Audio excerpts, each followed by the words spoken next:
안녕하십니까. 주역 64개 노트 정리 종합 괴 해석 15번째 시간입니다. 전체적으로는 274번째 노트 정리입니다. 이번 시간에는 55번째 괴 뇌화풍, 56번째 괴 화산재에 대한 고사의 관점에 대해서 설명을 드리겠습니다.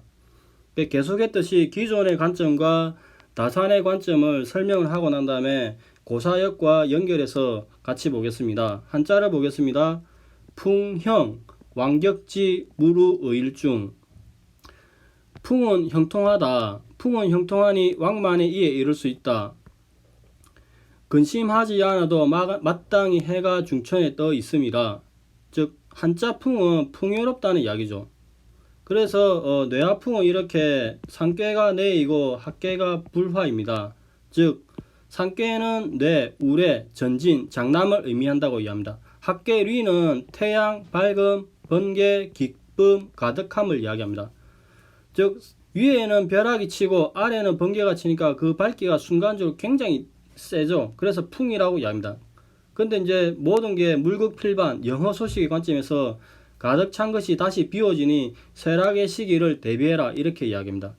그리고 여기서 왕격지에 관해서 이제 그때 견해 대립이 엄청나게 많았다고 설명을 드렸는데 이 부분도 예전 노트 정리한 것을 찾아보시면 될 것 같습니다. 그리고 이제 이 풍계에 있어서 이제 기존의 설명을 어떻게 하는가 보면은 풍계는 이제 한자를 보겠습니다. 고사의 관점에서는 풍형 왕가지 무루의일중. 풍 제사를 올리려고 풍 형통하다. 풍형 왕가지 제사를 올리려고 왕의 종묘에 오도다. 무루 근심하지 말라. 의일중 마땅히 해가 중천에 있을 때 제사를 올린다 이렇게 합니다. 그리고 형은 향으로 읽으며 제사를 올린다고 이야기합니다. 왕격지는 왕가지 왕이 종묘에 온다. 무루 근심하지 말라. 의일중 마땅히 해가 중천에 떠 있을 때 제사를 올린다고 이야기합니다. 그럼 이 이야기는 주나라 사신이 이제 기득권 은나라를 찾아가는 이야기입니다. 그래서 사행을 하면서 길을 찾아간다고 이야기합니다. 그래서 저번에 이야기했던 뇌택김의 54번째에서 이제 신진 세력과 기득권의 혼인 정책이 파탄이 나면서 이제 제을의 혼인 정책이 실패하면서 이제 신진 세력이 기득권이 은나라에 사신을 보내서 그 사태를 수습하는 이야기입니다. 자, 초회부터 보면은 우기이주, 즉 여주인을 만났다고 합니다. 그리고 수수무고 10일 정도면은 허물이 없다. 행유상 은나라에 간다고 이야기합니다. 즉 사신이 은나라에 가는 도중에 기숙하는 곳에서 초행길이니까 이제 여주인을 만나서 이제 10일 정도 안내를 받아서 허물이 없다 이렇게 이야기합니다. 6일을 보면은 풍기부 막을 크게 친다. 크게 치는 이유는 해를 가려 가지고 일중견두, 즉 별을 보기 위해서 그렇게 한다고 합니다. 즉 북두칠성을 보고 난 다음에 길을 가기 위해서 찾아야 되니까 그렇게 한다고 이야기합니다. 왕덕의질 가면 의심하는 병을 얻을 것이다 이렇게 이야기하는데 이 이유는 이 초행길 가는 사신이 자기가 가는 길이 맞는지 틀리는지 확신을 가지 못하는 우유부단한 즉 의심하는 병을 얻었다고 이야기합니다. 그래서 유부발약 그런 얻은 것을 떼어내면 괜찮다고 이야기하는데 사신이 의심하는 병을 떼어내고 이제 자신있게 당당하게 가면은 괜찮다 이렇게 이야기합니다. 풍기패는 막을 크게 친다고 이야기합니다. 그 이유는 일중견매 즉 한낮에 작은 별을 본다고 이야기합니다. 왜 별을 보느냐, 그 길을 찾기 위해서는 옛날에는 별을 보는 게 길을 찾는 거니까 그렇게 하기 위해서 합니다. 그래 절괴우갱 사신이 길을 찾기 위해서 막을 크게 치고 난 다음에 한낮에 작은 별을 보다가 오른쪽 팔을 꺾여서 팔이 부러졌다고 이야기합니다. 풍기부 막을 크게 친다. 일중경로 똑같습니다. 막을 크게 쳐 북두칠성을 본다. 우기이주 주인을 만나는데 이 우주는 온화한 주인을 만난다고 합니다. 그래서 이 온화한 주인 덕분에 이제 무사히 은나라에 도착한다고 이야기하죠. 내장은 장을 상으로 봐서 상달에 온다. 유경에 상도 있고 명예도 있다. 왜 그러냐, 기득권인 제을의 관점에서는 혼인이 파탄이 나니까 체면이 꾸겨진 거죠. 근데 이제 신진 세력의 사신이 와가지고 이렇게 하니까 이제 체면치를 하게 된 거죠. 그렇게 되어서 주나라를 정벌할 생각을 접고 상도 주고 명예도 준다 이렇게 이야기합니다. 그래서 상륙을 보면은 풍기옥 그 집이 크다. 부기가 집이 막을 가렸다 이렇게 얘기합니다. 규기호 집안을 들여다본다. 격기무인 사람이 없다. 즉 사신의 가족이 없다 이 말이죠. 삼세불관 3년이 지나도 보이지 않는다 이렇게 이야기합니다. 자, 이런 스토리가 있는 반면에 기존의 관점은 기존의 이제 주요 교과서에 어떻게 설명인지 기존의 책과 다산의 책을 이어서 같이 보겠습니다. 우기배주 수수무구 왕유상 초구는 그 짝이 되는 주인을 만나니 비록 열흘이 걸리지만 허물이 없을 것이다. 가면 숭상함을 얻을 것이다. 이제 여기서 수순 10일로 보는 견해와 대등하다고 보는 견해가 대립하고 있습니다. 그것도 예전에 설명을 드렸습니다. 풍기부 일중경두 왕득의질 유부발약 흉 길 그 오두막을 두텁게 하니 대낮에도 북두를 보니 과면은 의심하는 병을 얻음이나 유부발약 믿음으로 드러날 것 같으면 길하니라 이렇게 이야기합니다. 근데 이 부분은 이제 풍기부를 다산은 월식으로 설명하죠. 그래서 다산의 관점도 한번 살펴볼 필요가 있습니다. 그다음 구삼을 보면은 풍기패 일중견매 절개우갱 무게 구삼은 그 가림이 풍성하니 한낮에도 작은 별을 볼 수 있으며 절개우갱 오른팔을 꺾이니 허물할 곳이 없으리라 이렇게 이야기합니다. 그 다음에 이제 구사를 보면은 풍기부 일중견두 우기 이주길 똑같습니다. 구사는 그 가림이 풍성하니 한낮에도 북두칠성을 볼 것이다. 우기이주 그 평병한 대등한 바른 주인을 만나면 길할 것이다. 근데 다산은 이제 이 이주를 동이족의 군주를 만날 것이다 이렇게 이야기합니다. 조금씩 차이가 있습니다. 그 다음에 이제 6.5를 보겠습니다. 내장 유경의 길 6.5는 빛나는 것을 오게 하면은 경사와 명예가 있어 길할 것이다 이렇게 이야기합니다. 그 다음에 상육을 보면은 풍기부 부기가 규기호 격기무인 삼세불관 흉 그 집을 풍성하게 하고 그 집을 가림이라 규기호 그 문을 엿보니 격기무인 적적해서 사람이 없다 하여 3년이 되어도 보지 못하여 흉하다 이렇게 이야기합니다. 자, 이어서 다산의 관점을 한번 보겠습니다.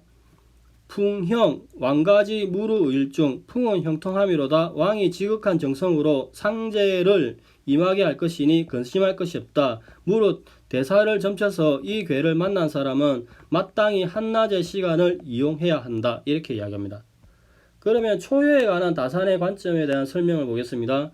초구 우기배주 수순무구 왕유상 그 상대편 나라의 군주를 만나서 비록 그 회합을 가진 지가 이미 열흘 정도라면 너무 오랜 시간을 보낸 것은 아니니 허물이 없을 것이다. 왕유상 군자가 가면은 숭상받을 일이 생길 것이다. 6이 풍기부 일중경두 왕득의질 유부발약 길 일식으로 말미암아 해가 가려지니 그 햇빛을 덮고 있는 기세가 대단히 커서 한낮에도 북두성을 보게 될 것이다. 왕득의질 가면은 의심하는 병을 얻을 것이니 그 믿음을 갖고 뜻한 바를 드러내면 길할 것이다 이렇게 합니다. 그래서 풍기부를 이제 일식과 관련해서 보고 있습니다. 9.3 풍기패 일중견매 절괴우갱 무구 그 늪에 그 수초가 무성하니 한낮에 흙비가 와서 어두컴컴해지는 것을 볼 것이요 오른팔이 꺾이더라도 허물이 없을 것이다 이렇게 이야기합니다. 구사를 보겠습니다. 풍기부 일중견두 우기이주 길 일식이 일어나서 마치 하늘을 모두 덮은 것처럼 기휘장이 넉넉하게 쳐진 것 같으니 한낮에도 북두성을 보게 될 것이다. 우기이주 이주를 동이족의 군주로 봅니다. 동이족의 군주를 만나면은 길할 것이다 이렇게 이야기합니다. 그 다음에 이제 9, 6, 5와 상륙에 대해서 보겠습니다. 내장 유경의 길 와서 빛나는 문장을 이루니 경사가 있을 것이며 칭찬해주니 길할 것이다. 상육 풍기옥 부기가 규기호 격기무인 삼세부적 흉 그 가옥을 성대하게 지었으나 그 집은 휘장으로 가리운지라 그 문안을 엿보니 적막하고 사람이 없으니 3년이 지나더라도 격기무인 삼세부적 사람을 보지 못하게 되니 흉하게 될 것이다. 자, 여기가 다산의 관점입니다. 자, 다산의 관점도 한 번씩 볼 필요가 있습니다. 자, 그러면은 이제 마지막으로 이제 풍에 관한 그 고사역의 관점을 이제 글로서 한번 보고 마치겠습니다. 자, 중심 인물은 기득권 은나라의 사행을 가는 주나라 사신입니다. 그래서 주나라 사신이 길을 가다가 이제 길을 못 찾아서 찾아가는 이야기를 합니다. 풍은 풍선하고 풍만하다. 형은 제사를 올린다. 즉 향으로 있습니다. 문왕이 은나라에 사신을 보내면서 나라의 앞일에서 조상의 제사를 올린다고 합니다. 왕가지는 왕이 종묘에 온다. 그 다음에 무릎 근심하지 말라. 의일중 문왕이 제사를 올리는 때는 시간은 마땅히 해가 중천에 떠 있을 때 해야 한다. 이렇게 이야기합니다. 자, 초구를 보면은 우기배주 여주인을 만났다는 말이며 사신이 초행길인데 은나라로 가는 도중에 여주인을 만났다고 이야기합니다. 수수무구 다만 10일 안에는 허물이 없다. 즉 초행길인 사신이 여주인을 만나서 10일 동안 길 안내를 받았으니 허물이 없다. 그리고 왕유상 가면 상이 있다고 이야기합니다. 이것은 5번째 효와 연관이 있습니다. 6기를 보면은 풍기부 막을 크게 한다고 이야기합니다. 그 일중견두 한낮에 막을 크게 해가지고 그 막을 크게 친다는 이야기죠. 그래서 북두칠성을 본다고 합니다. 왜 이렇게 보느냐? 사신이 이제 여주인을 만나가다 난 다음에 다시 혼자서 길을 가다가 길을 찾지 못하니까 막을 크게 쳐놓고 한낮에 북두칠성을 본다고 이야기합니다. 그게 왕득의질. 근데 이 사신이 초행길이 있기 때문에 조금 소심해가지고 자기가 가는 길이 맞나 맞지 않나 의심이 많은 의심하는 병을 얻었다 이렇게 이야기합니다. 유부발약 원래 부는 사로잡은 노예나 노획한 재물인데 이 뜻이 파생해가지고 이제 얻은 것이 됩니다. 그래 발은 제거한다 이거. 그래 결국 발약 유부발약 얻은 것을 제거한다. 즉 사신이 얻은 길이 맞나 안 맞나 이런 의심하는 병을 제거한다고 이야기합니다. 그래야니까 길하게 되죠. 그 다음에 구삼을 보겠습니다. 풍기패 막을 크게 친다. 막을 크게 한다 이렇게 합니다. 그 다음에 일중견매 한낮에 작은 별을 본다. 똑같습니다. 원래 이제 사신이 가다가 길을 찾지 못하니까 막을 크게 쳐놓고 한낮에 작은 별을 봐서 방향점을 찾는 거죠. 절개우갱 오른팔을 부러뜨린다. 즉 막을 크게 쳐놓고 한낮에 작은 별을 보다가 팔이 부러졌다는 이야기입니다. 그러함에도 결국 길을 찾았으니까 무구 허물이 없다고 합니다.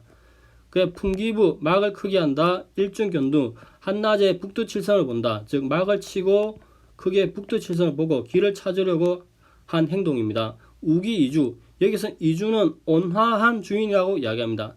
나사는 동이족의 군주라고 하니까 이 부분이 차이가 있죠. 그래서 이 온화한 주인의 안내를 받아서 은나라까지 무사히 도착한다고 이야기합니다. 그 다음 그리고 유고 내장은 장을 상으로 와서 상나라에 온다고 합니다. 즉 마침내 은나라에 도착한 것이죠.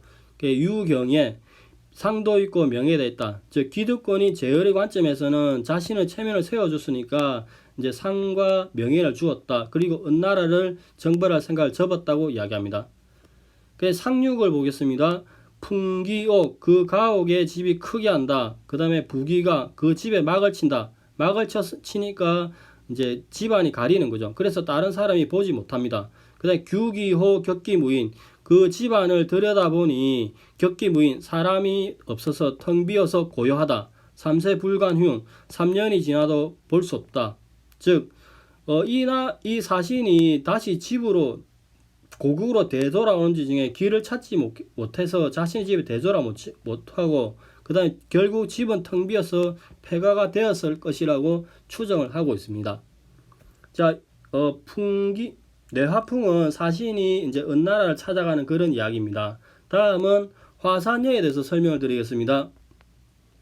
자, 화산녀는 기본적으로 이제 그 여행에 관한 이야기인데 이 여행할 때 어떻게 해야 되는지가 하는 설명입니다. 자, 기존의 전통적인 설명을 한번 같이 보겠습니다. 여소행, 여정길, 여는 조금 형통하고 나그네가 바르다 하니 길하다 이렇게 이야기합니다. 그래서 화산여는 산계가 리화이고 학계가 간산이죠.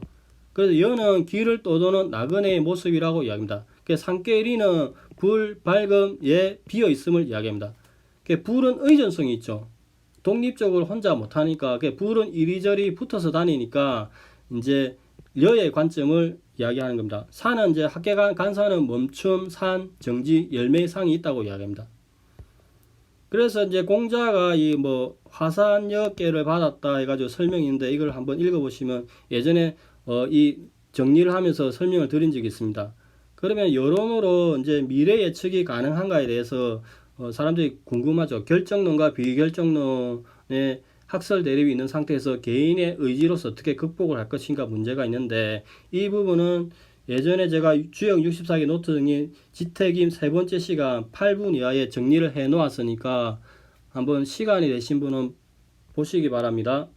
그러면은 이제 그 화산여에서는 어떤 스토리가 고사에서 펼쳐지는가 보면은 이제 나그네를 소재로 왕해라는 사람이 유역에서 기르던 소를 잃고 죽임을 당한 이야기인데 이 이야기는 34 내천대장계와 이야기가 연결이 되어 있습니다. 그러면 초여부터 한번 보겠습니다. 여셋에 이제 여셋에는 몰골이 꾀죄죄하다고도 볼 수 있고 의심이 많다고도 이야기할 수 있습니다. 그냥 사기소치제 재앙을 불러오는 까닭이다. 꾀죄죄하고 의심이 많으니까 재앙을 불러온다 이렇게 합니다. 그러니까 의심이 심하니 고생문이 확 열렸다 이렇게 이야기하기도 합니다. 그 여즉차는 객사를 이야기합니다. 회기자부 부는 죄하를 얻었다. 득동복은 종복 그러니까 이제 시종을 얻었다 이렇게 이야기하죠. 그래서 왕해가 이제 나그네가 되어서 객사에 이르렀고 품속에 재화를 간직하고 산해족을 얻어서 시종을 얻어서 길하게 된다 이렇게 이야기합니다. 그 다음에 93은 여분기소 객사가 불탔다고 이야기합니다. 그래서 상기동복 동복도 잃고 즉 객사가 불타고 그 모시는 종도 잃어버리니까 위태롭다고 합니다. 즉 이것은 누군가가 왕해를 시하거나 음해하려고 노린다는 이야기죠. 여우처 구사를 보면은 다시 다른 객사를 얻었다. 득기자부 이제 그 잃어버린 재화를 찾았다. 그러함에도 불구하고 내 마음 불쾌하다. 왜 불쾌하냐? 누군가가 왕해 나 자신을 노린다는 사실을 알았기 때문에 내 마음이 불쾌하다고 이야기합니다. 그 다음에 이제 오효를 보면은 종이의 명 왕해가 활을 쏘아서 이제 한 방에 꽁을 잡아서 명중시키니 명예도 얻고 이름도 얻었다 이렇게 이야기합니다. 그 다음 이제 상구를 보면은 좁은 기소 새가 둥지를 불태운다고 이야기합니다. 그 둥지에는 나그네가 머무는 곳에 불이 났다고 이야기합니다. 그 다음에 연인 선소 후호도 왕해가 처음에는 방종거리면서 막 웃다가 나중에는 죽임을 당하는 이야기를 합니다. 그래서 울부짖는다고 하죠. 상우 우욕은 역이라는 나라에서 소를 잃었다고 이야기합니다. 결국 왕해라는 인물이 여행을 가면서 겪는 수많은 이야기가 이제 고사역의 관점에서 있는 것입니다. 그러면 비교 차원에서 기존의 논의를 한번 같이 보겠습니다. 자, 초육 여셋의 사기초치제 초육은 여행할 때 사소한 일에 얽매이는 것이니 그것이 재앙을 가져온다. 이게 여행 갈 때는 크게 봐야지 꾀죄죄하게 하면 안 된다. 이렇게 하는 거죠. 6이 여적차 회기자 득동복정 나그네가 숙소에 머문다 하여 노자를 품고 마음이 고전 어린 종을 얻음이리라 이렇게 이야기합니다. 그 다음에 9.3 보면은 여분기차 상기동복 정려 나그네가 그 숙소를 불사르고 정직한 동복을 잃었으니 바르더라도 위태롭다고 이야기합니다. 자 9사를 보면은 여우처 득기자부 아신불쾌 나그네가 거처를 다시 얻고 그 노자와 도끼를 얻었으나 아신불쾌 내 마음은 불쾌하다고 합니다. 6.5를 보면은 사치 일실망 종이 예명 꽁을 쏘아 화살 하나를 잃음이라 마침내 잃어서 명예를 남김이니라 이렇게 이야기합니다. 3구로 보면은 좁은 기소 여인 선소 후호도 상우 우역 흉 새가 제 집을 불사르니 나그네가 처음엔 웃고 나중에는 울부짖음이라 상우 우역 소를 역 쉽게 잃었으니 흉하다 이렇게입니다. 역을 이제 쉽다고 해서 가죠. 근데 이제 다산이나 고사에서는 역이라는 나라에서 잃었다 이렇게 이야기합니다. 다산의 관점을 이어서 보겠습니다. 여소형 여정길 여는 작은 것이 형통함이니 나그네의 일이 길하다 이렇게 이야기합니다. 자 이어서 초여를 보면은 여셋의 사기초지제 여행자가 짜질구리하고 또 짜질구리하니 꾀죄죄하니 그 거처를 떠남이 재앙을 취하게 된다. 6이 여적차 회기자 득동복정 나그네가 여관으로 들어가서 그 노자를 몸에 지니고 말을 다투는 말을 다루는 어린 종을 얻게 되니 말을 잃거나 노자를 잃는 등의 변화가 없을 것이다. 그 다음에 이제 9.3을 보겠습니다. 여분기차 상기덕목 정려. 나그네가 그 숙소를 불태우고 그 어린 종을 잃으니 일을 맡아 처리하더라도 위태롭다. 이렇게 이야기합니다. 그 다음 9.4를 보면은 여우처 듣기자부 아신불쾌. 나그네가 그 거처를 머무르면서 그 노자와 도끼를 얻었으나 주인이 나는 노자와 도끼를 잃었으니 아신불쾌. 내 마음은 매우 불쾌하다. 그래서 여기에 R을 이제 누구로 볼 건가에 대해서 이제 그 당시에 학설 대립이 있었습니다. 자, 그리고 이제 상구를 보겠습니다. 좁은 기소 여인선소 후오도 상우역 흉. 새가 그 둥지를 태우니 나그네는 먼저 웃겠지만 나중에는 큰 소리로 곡성을 내며 울게 될 것이다. 소를 시장에서 교역하다가 도적이 훔쳐가 잃어버리니 결국 흉하게 될 것이다. 이렇게 이야기합니다. 그래서 미세하게 다산의 관점과 기존의 전통적인 관점이 또 차이가 납니다. 그러면은 이제 끝으로 이제 고사익의 관점에 대해서 한번 설명을 드리겠습니다. 화산여를 이제 한번 정리해 보겠습니다. 화산여의 중심 인물은 나그네다. 즉 왕해라는 사람이 나그네가 되어서 이제 겪는 일을 이야기합니다. 그 여는 이제 있던 곳을 떠나서 타향에 묵은 것을 여라고 한다. 소형 조금 길하다. 조금 형통하다. 여정길. 여는 나그네며 왕해다. 점은 길하다. 이는 나그네가 길을 떠났기 때문이다. 이렇게 이야기합니다. 초역을 보면은 여세세. 세세는 성정이 넓지 못하고 인색한 것을 말합니다. 즉 꾀죄죄하다. 의심이 많다. 즉 몰골이 꾀죄죄하다. 또 의심하다. 의심이 심하다는 말도 됩니다. 사기초치제. 나그네가 재앙을 불러일으킨다. 즉 사람이 몰골이 꾀죄죄하고 의심이 많고 꾀죄하자면 이것이 재앙을 부르는 원인이 된다고 이야기합니다. 즉 진공응이란 학자는 나그네가 의심이 심하니 이것이 스스로 재앙을 불러일으킨 까닭이다. 이렇게 이야기합니다. 그러니까 6.2를 보겠습니다. 여즉차. 나그네는 왕에다. 차는 객사. 나그네가 객사에 들어간다. 그 다음에 회기자부. 회는 품다 간직하다. 즉 도끼 모양의 자는 재화로서 이제 화폐를 이야기한답니다. 그러니까 이제 재화를 얻었다 이렇게 이야기하는 거죠. 그 다음에 득동복. 사내종을 얻었다 이렇게 얘기합니다. 그 다음에 9.3은 여분기차. 이제 숙소가 불이 탄다 이런 얘기죠. 즉 여분기차는 나그네가 모르는 객사에 불이 났다고 이야기합니다. 즉 누군가 왕해를 시해하려고 불을 지른 거죠. 상기동복. 이제 종복을 그 혼란한 틈에 종복이 도망갔다. 종복을 잃었다고 이야기합니다. 근데 9.4를 보면은 여우처. 다시 새로운 거처를 도착하게 되었는데 그래서 이제 왕해가 불이 난 객사를 떠나 새로운 거처를 얻었다. 그리고 득기자부. 재화를 얻었다. 즉 잃은 재화를 다시 찾았다. 그럼에도 불구하고 아신불쾌. 내 마음은 불쾌하다. 즉 이 아신불쾌 아는 왕해 나그네를 이야기합니다.